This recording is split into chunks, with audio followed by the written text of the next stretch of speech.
At the end of Sullivan's life, when she died, Keller is recorded to have remarked, "I pray for strength to endure the silent dark until she smiles upon me again."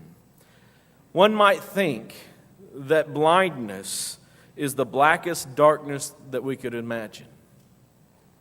But blacker and darker in life is a life without friendship. And that's what Keller had with Sullivan. When we look through the Bible, we see all kinds of friendships. For example, in Exodus 33 and verse 11, it says that Moses would go up to the mountain and he would speak to the Lord. And it said, "Thus the Lord used to speak to Moses face to face as a man speaks to his friend." Abraham believed God, and it was counted unto him for righteousness. And James tells us in 2 and verse 21 verse 23, that he was called a friend of God. Friendship is that reciprocal relationship that we have that is characterized by intimacy and faithfulness and trust, unmotivated by kindness and service. This is the idea that we come together. Man was not created to be alone. When God looked out over the Garden of Eden and He saw the perfection of the paradise itself and the loneliness of man, He said in Genesis 2, "It is not good that man should be alone." In the immediate context, He created woman to fulfill man's needs and desires in this life. But God also intended for us as people to have friendships, those that we can call on in a moment's notice, when we are up or when we are down. Those with whom we've had a relationship for many years. And while there may be space between those years, that we can pick up 20 or 30 years later, right where we left off. That there's a kindredness of our spirit, as Peter would write, those of a like precious faith. Friendship is what makes this world shine for us.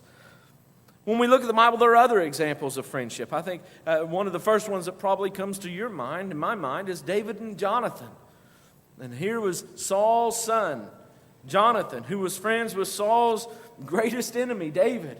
And there was a kindred of spirit, a faithfulness toward God, a likeness of precious faith between the two. It says that that Jonathan loved David as he loved his own soul. Moses and Joshua. In fact, in the very next verse, after it says that God spoke to Moses as a man would speak to his friend, it says that he would go back to his tent. And you know who was waiting for him at his tent? Joshua.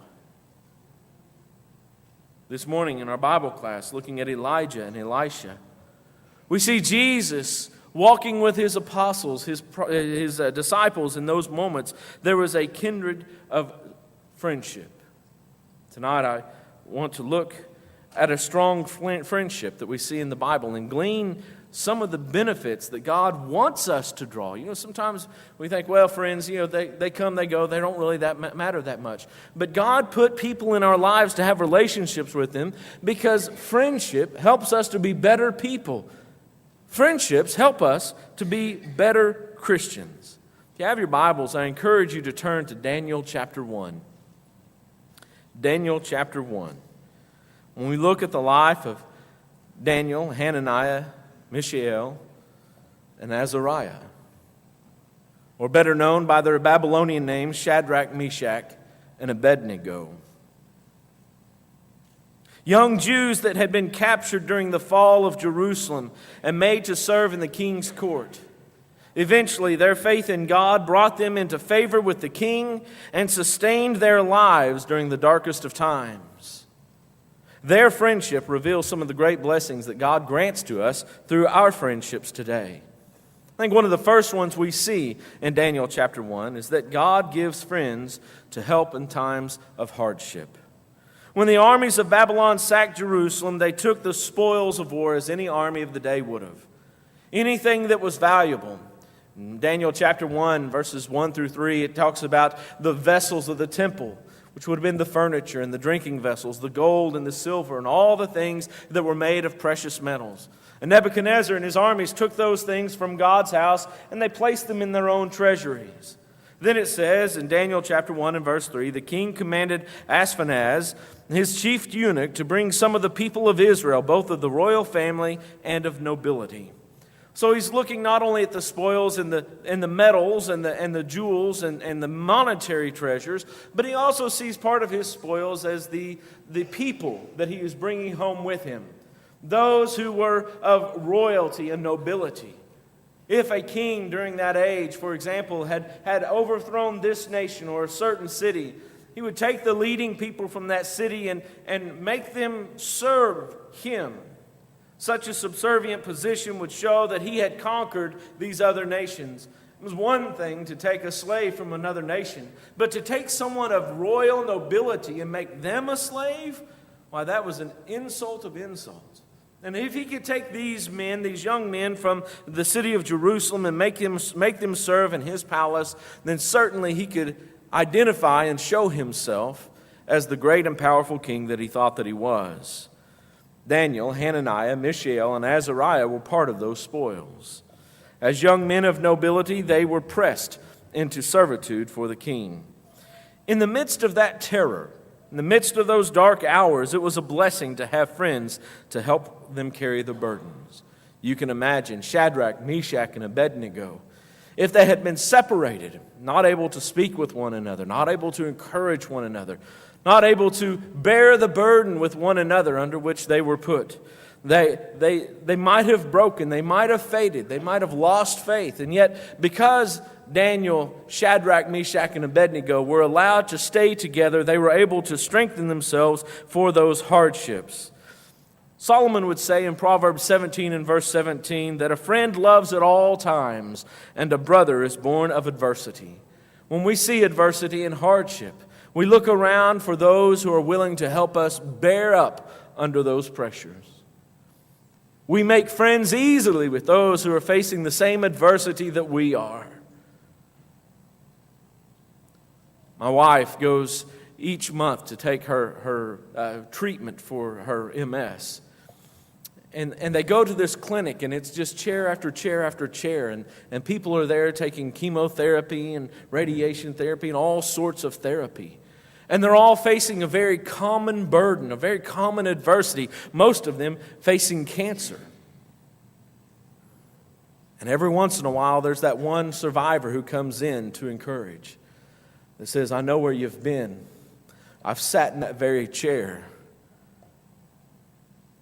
I've received the very medicine that you are receiving now. It's easy to make friends who share in the same adversity. And those friends help us endure the adversities that we go through. A brother is born out of adversity. He would say in Proverbs 18, the very next chapter, a man of many companions may come to ruin, but there is a friend who sticks closer than a brother. We have relationships in this world that we are born into. Uncles, aunts, and cousins, and brothers and sisters. But sometimes there is a friend who in our darkest hours shows themselves to be more of a brother than blood relatives.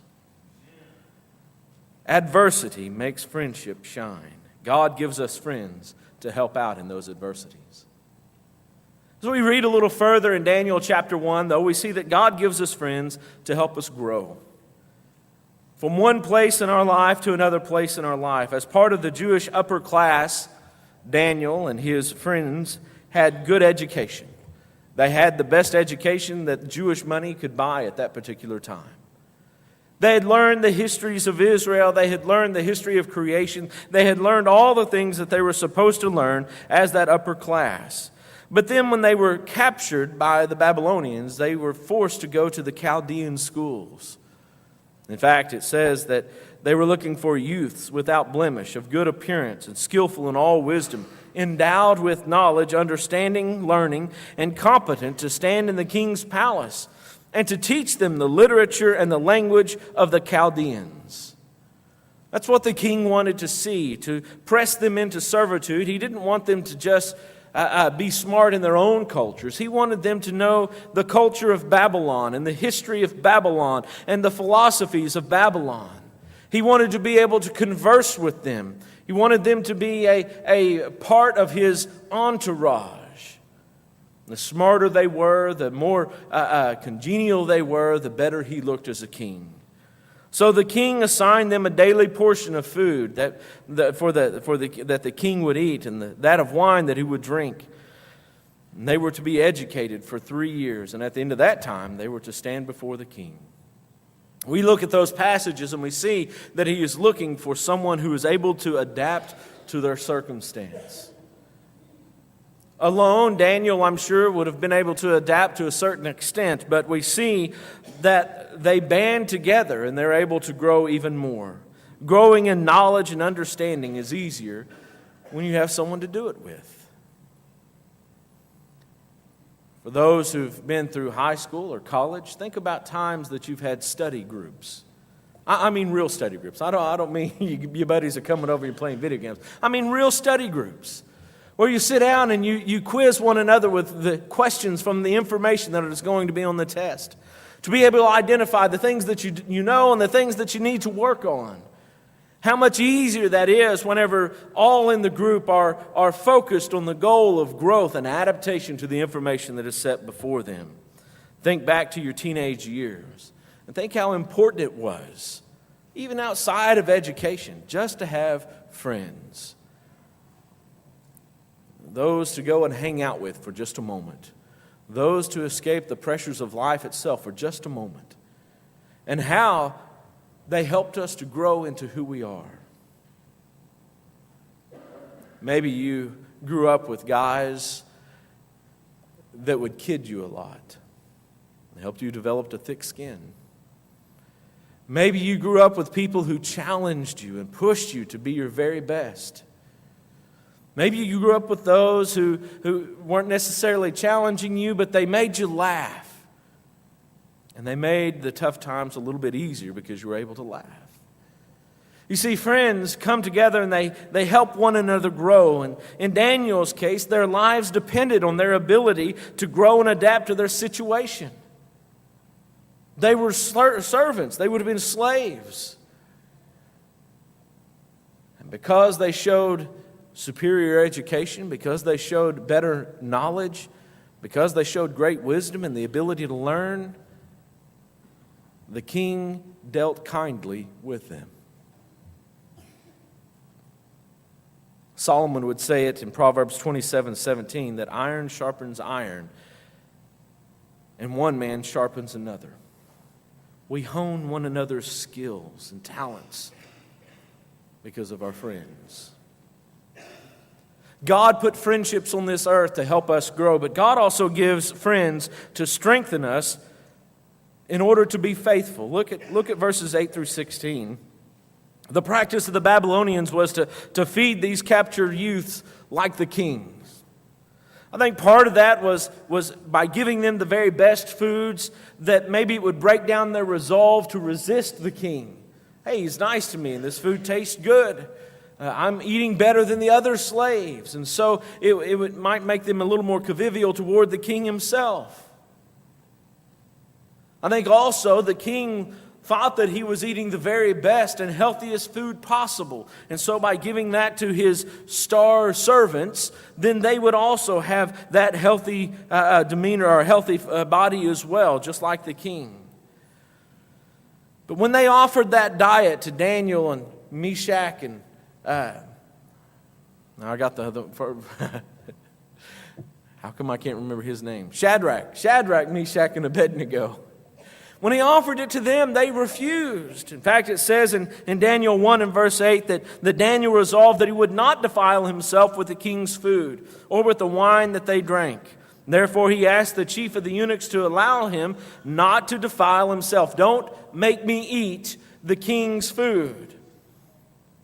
It appeared that the king's food was food which had been offered to idols, or food which was unfit or unclean for the Jews to eat. And Daniel is saying, I cannot allow my life and my body be defiled by that, or even my spirit to be defiled by that diet. As we read in the context further, though, we find out that it's not Daniel alone. We find out that it's his friends, Shadrach, Meshach, and Abednego, who also determined that they are not going to allow themselves to be defiled. You know, human nature leads many of us to fall in with the crowd. That's why there's a warning in Exodus 23 and verse 2, "You shall not fall in with the multitude to do evil." Sociologists refer to it as groupthink, that desire to not be perceived as being different. And it'll simply make us go along with the crowd, even when we don't agree with the crowd, even when we don't know why we're doing what we're doing. It will pull us in, it will draw us in to go along. But if you increase the number that are abstaining, you increase the number that are breaking with the ranks, their success increases. The more people you have not walking in lockstep with the group, the easier it is for that multitude to do what is right. Daniel and his friends were able to challenge the culture. They were able to change it for everybody, including themselves. Give us water and vegetables to eat and drink. Do it for a certain amount of time, and at the end of that time, look and see if we do not fare better than those of our peers. And the chief eunuch agreed. He said, okay, we'll do that. And when they did it, they found out that Daniel and Shadrach, Meshach, and Abednego, they did look better. They were healthier. They were more along the lines of what they were looking for. And in those moments when you're challenging culture, when you're going against the grain, how much easier it is to walk when there's someone standing next to you. That's right, Daniel. Don't defile yourself. You can do it, Shadrach. I know that pork chop looks good, but you've got to abstain. To hear the words of encouragement from friends.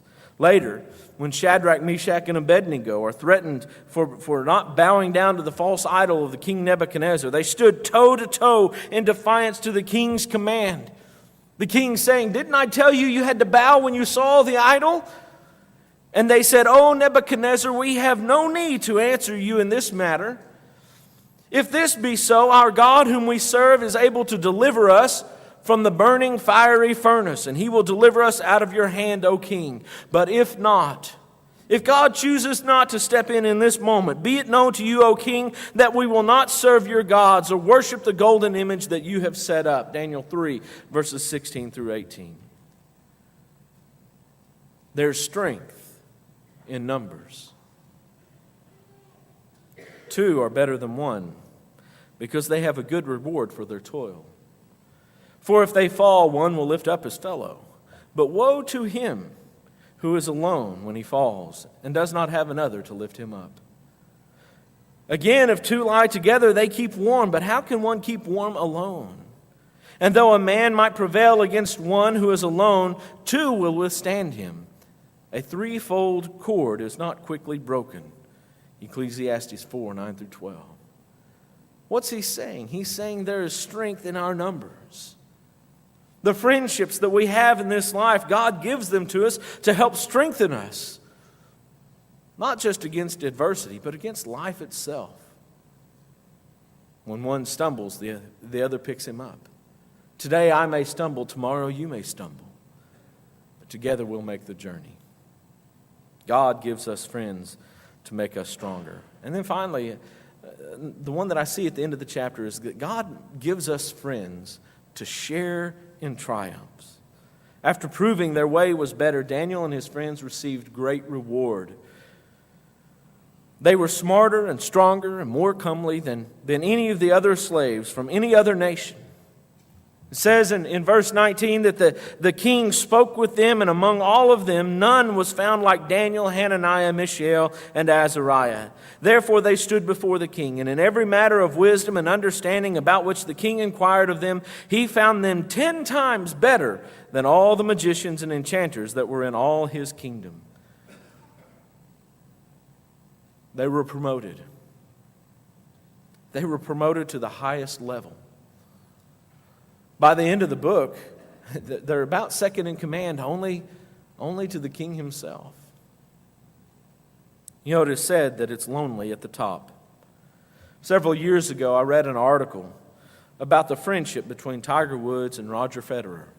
Tiger Woods, the golfer, and Roger Federer, who was the tennis player. And at that time, they were two young men at the very top of their games, dominating most every one of the competitions they entered.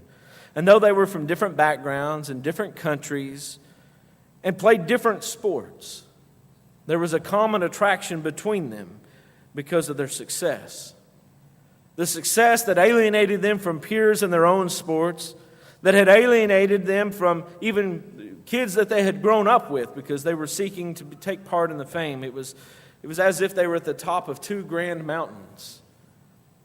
But they understood one another. They understood one another like nobody else could as they sat atop their mountains.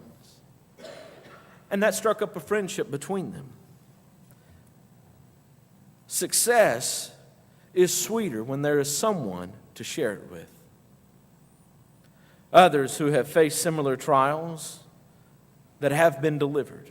Daniel and his friends were promoted because of their faithfulness to God.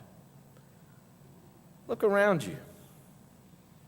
Who's sitting next to you right now? Look across the auditorium to people on the other side.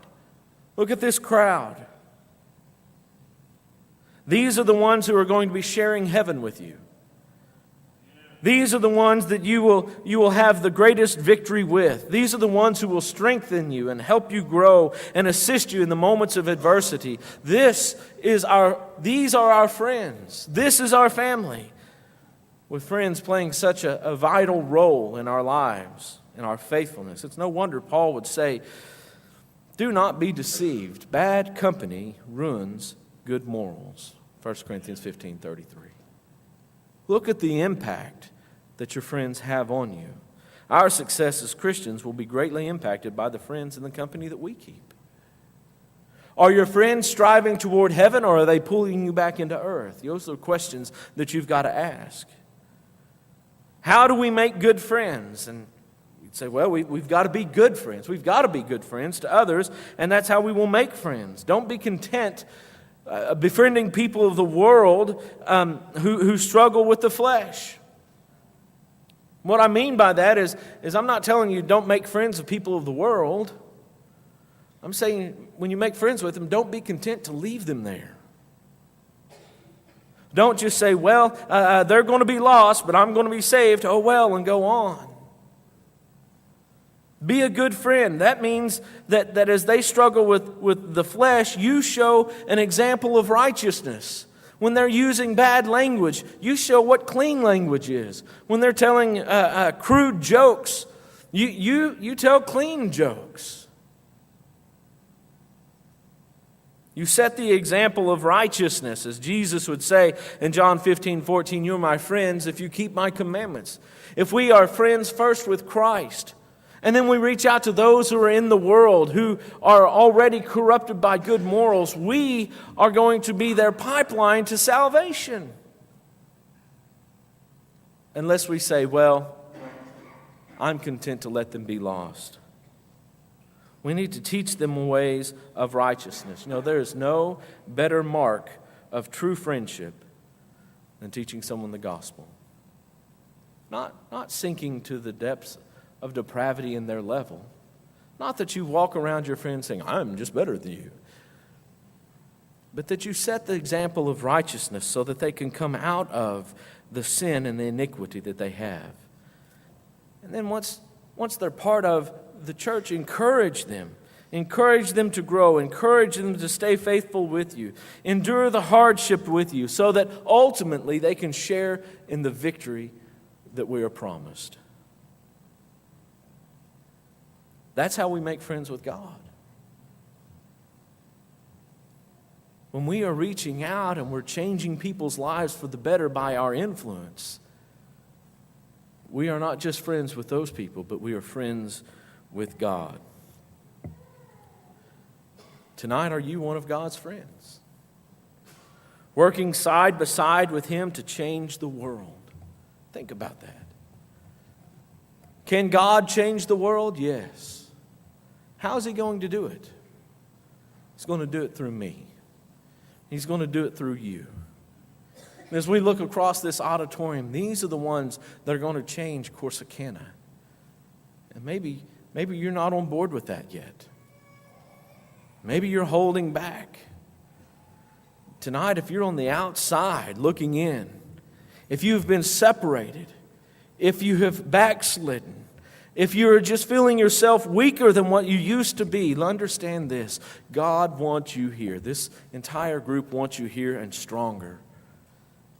And if there's a way that we can help you, praying for you, get you back into service, get you back stronger, see you through the adversities that you have, and ultimately share in victory together, that there's no greater desire on the part of this family at West Hill than to see that in you. And if you're not a child of God, you've got to seriously ask yourself this question: am I ready to go to hell? Because if you're not a child of God, that's what's waiting. There is no hope for anything else if you're not a child. If you've not obeyed the gospel, tonight is the night to obey. Now is the time to receive the salvation that God freely offers to you. Don't wait longer. Don't see if it gets any better. Not obeying today is going to make obeying harder, or tomorrow harder. And if you wait a week or 2 weeks or 2 years, the habits will harden and it will be more and more difficult to come home. More and more difficult to submit to the Savior. Now is the time to admit your sin, to be baptized for the remission of your sin. And God will take your sin, and it says He will cast it as far as the east is from the west. And He will say, welcome home, my child. Tonight we invite you. No, tonight we beg you to make your relationship with God renewed. If you've never obeyed, obey today. If you've fallen back into the world, come home while we stand and while we sing.